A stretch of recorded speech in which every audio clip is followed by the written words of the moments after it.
Welcome back to S group. My name is Aamir and I am your accounting trainer. तो जैसा कि मैंने आपसे प्रॉमिस किया था अपनी पिछली क्लास में कि मैं आपको अगली क्लास में टैली ERP9 के डेटा का बैकअप टैली प्राइम में ट्रांसफ़र करना बताऊंगा। तो आज हाजिर हूँ मैं इस वीडियो में आपको बताने वाला हूँ कि अगर हमें टैली ERP9 के डेटा को टैली प्राइम में ट्रांसफ़र करना होगा तो कैसे ट्रांसफ़र करेंगे। सबसे पहले मैं आपको यहाँ पे चेक कराता हूँ।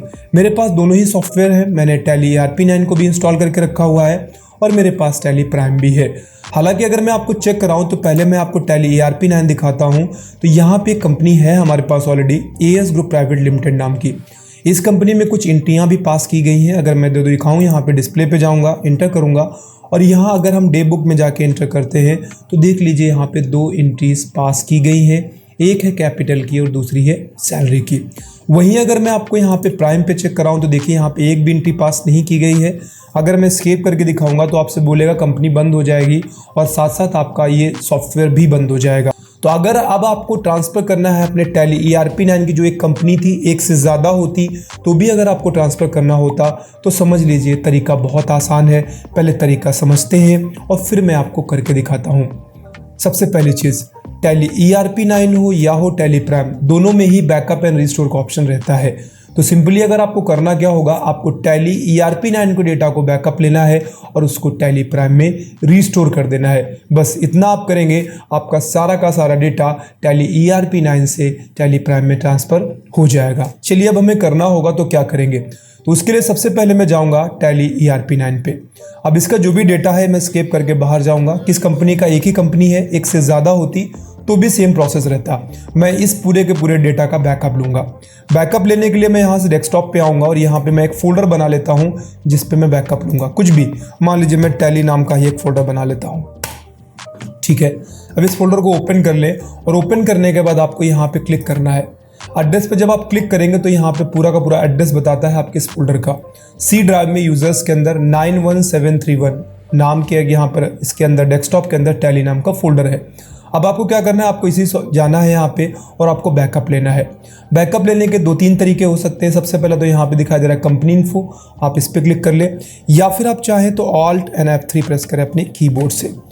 नीचे देखिए यहाँ पे सेकेंड लास्ट, यहाँ से नीचे ऑप्शन आपको दिखाई दे रहा है। मैं एक बार चेक कराता हूँ बैकअप का। ठीक है, क्लिक करें। जब आप इस पर क्लिक करेंगे तो क्लिक करने के बाद आपके सामने कुछ इस तरीके की विंडो आएगी। पहला तो बता रहा है भाई ये ऑलरेडी फाइल सेव कहाँ है और यहाँ पे आपको उस लोकेशन को डालना है जहां आप सेव करेंगे।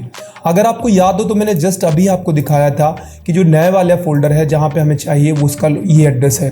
तो सी तो लिखा हुआ है। अब आपको users/91731/desktop/tally। कई बार तो इस डाटा को हम कॉपी करके पेस्ट भी कर सकते हैं, लेकिन किसी किसी वर्जन में पेस्ट नहीं होता। तो आप एक बार चेक करके देख लीजिए, अगर आपका पेस्ट हो रहा है तो कोई बात नहीं, पेस्ट नहीं हो रहा है तो फिर आपको लिखना पड़ेगा। तो हम यहाँ से क्या लिखेंगे, हम लिखेंगे यूजर्स स्लैश, इसके बाद आपको टाइप करना था 91731। अब इसके बाद आपका अगला आएगा डेस्कटॉप। तो यहाँ से मैं स्लैश करूंगा और लिखूंगा डेक्स, फिर से स्लैश करूंगा। इसके बाद आपको यहाँ पे क्या लिख देना है, आपको उस फोल्डर का नाम लिखना है। तो हमारे फोल्डर का नाम था टैली, बस एंटर कर दीजिए। इसके बाद जितनी कंपनियां बनी होंगी पहले से वो सारी शो करती हैं टैली ERP9 पे। मेरे पास एक ही थी तो यहाँ से मैं सेलेक्ट करूँगा। आपकी अगर और होती तो आप एक को एंटर करेंगे तो लिस्ट बनी रहती, जितनी बचेंगी सबका यहाँ पे नाम शो करता रहेगा। आप एक एक करके सारी सेलेक्ट करते जाइए और सब जब सारी सेलेक्ट हो जाएंगे सबके नाम यहाँ पे दिखाई देंगे आपको। लास्ट में एंड ऑफ लिस्ट पे क्लिक करके एंटर कर दीजिए और यहाँ से एंटर कर दीजिए, बैकअप बन के हो गया रेडी। मैं आपको चेक कराता हूँ वो फोल्डर जो पहले खाली था, अब मैं आपको फिर से खोल के दिखा देता हूँ। उस फोल्डर के अंदर आपको एक फाइल दिखाई देने लगी है और ये फाइल आपके उसी कंपनी की है जो आपने टैली ERP9 पे बनाई थी और जो भी आपने एंट्रियाँ पास की थी। अब हमें क्या करना है, हमें इस डेटा को टैली प्राइम में रिस्टोर कर देना है। तो उसके लिए मैं टैली प्राइम को ओपन कर लेता हूं। अब यहाँ पे सबसे पहला जो काम आप करेंगे, ऐसे कोई भी एक कंपनी बना लीजिए। ठीक है, कई बार क्या होता है कि कंपनी पहले बनाना होता है, कई बार डेटा ट्रांसफर नहीं होता। कंपनी का नाम मैं कुछ भी डाल सकता हूँ अपनी मर्जी का। तो यहाँ पे मैं कुछ भी नाम डाल देता हूँ। यहाँ से मैं स्टेट ले लेता हूँ उत्तर प्रदेश, इन कंट्रोल लेकर के सेव करूँगा। मैं यहाँ से स्केप करके बाहर जाऊँगा। अगला काम आपको क्या करना है, आपको उस कंपनी के डेटा को यहाँ पे लाना है। तो यहाँ पे जाइए डेटा पे, इसके बाद आपको दिखा देता है रिस्टोर। आप रिस्टोर पे क्लिक कर ले। एंड देन फिर आपको सेम प्रोसेस करना है। आपको क्या करना है, आपको वहीं जाके उस लोकेशन को चूज करना है, ठीक है। तो यहाँ पे देखिए लिखा हुआ है सेलेक्ट फ्रॉम ड्राइव, आप यहाँ पे इंटर कर दें एंड देन आपको सी ड्राइव के अंदर जाना है, इंटर कर दें एंड देन आपको यूजर्स के अंदर जाना है, यहाँ से जाना है और आपका कहाँ पे था, डेस्कटॉप के अंदर था, फाइल का नाम क्या था, टैली, ठीक है। अब यहाँ पे एंटर कर दें। हालांकि एक चीज़ अच्छी है कि टैली प्राइम में अगर आप चाहें तो डायरेक्टली आप पाथ को कॉपी कर सकते हैं। जैसे मैं यहाँ से कंट्रोल सी करूँगा, ये पाथ हमारा कॉपी हो गया। अगर यही मैं चाहूँ तो टैली प्राइम में स्पेसिफाई पाथ कर सकता हूँ, दोनों ऑप्शन है आपके पास। तो यहाँ से जैसे आप इसको सेलेक्ट करेंगे तो कंपनी दिखाई देगी जो वहाँ पे पहले से बनी हुई थी, ठीक है। इंटर कर देंगे।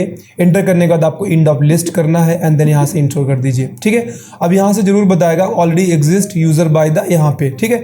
इस नाम की कंपनी बता रहा है पहले से एग्जिस्ट है, क्या आप इस कंपनी को इस कंपनी से मर्ज करना चाहते हैं, तो यस इंटर कर दीजिए। अब आपसे बोला मर्ज तो हो जाएगा लेकिन वो रिस्टारेशन के बाद होगा, ठीक है, ओके कर दीजिए। जब आप ओके करेंगे तो अब टैली प्राइम में आपको कुछ चीज़ें देखिए, यहाँ से टैली प्राइम रिस्टार होना शुरू हो गई है।